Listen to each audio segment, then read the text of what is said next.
Город без разноцветия клумб выглядел бы не столь уютно и красиво. Ежегодно в мае рабочее управление ЖКХ занимается озеленением, а конкретно посадкой цветов.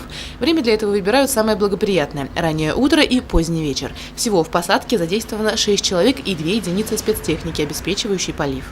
Цветы разные, разновидностей у нас очень много. Петуния, агератумы, сальвия, виола, однолетняя георгина, циния.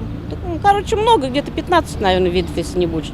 В этом году на покупку рассады цветов запланировано потратить 500 000 рублей. На городские клумбы высадят порядка 50 тысяч корней. Рассада закупается у местной предпринимательницы Рамили Кулуевой. Это удобно тем, что цветы забираются непосредственно из теплиц и сразу же высаживаются, что сказывается на быстрой приживаемости.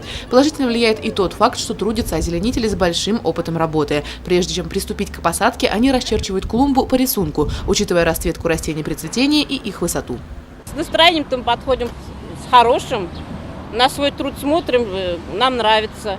Но на следующий день, когда приходим, то уже иногда настроение падает. Потому что видим, сколько сломанных цветов, сколько их вырвало, сколько унесли.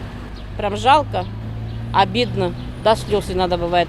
В условиях нашего климата и так довольно сложно вырастить цветы, а тут еще и такие помощники, которые из цветов городских клумб умудряются собирать букеты или же выкапывать рассаду для собственного сада, аргументируя тем, что такого цветочка на даче нет.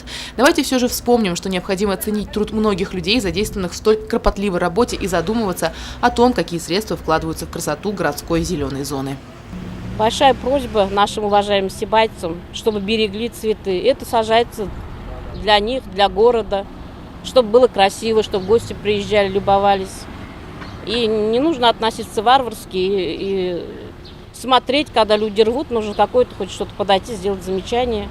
Равнодушными не надо быть. Самое главное, чтобы не быть равнодушными. Елена Афанасьева, Радмир Сингулов, Гульгина Раскильдина, телекомпания СТВ.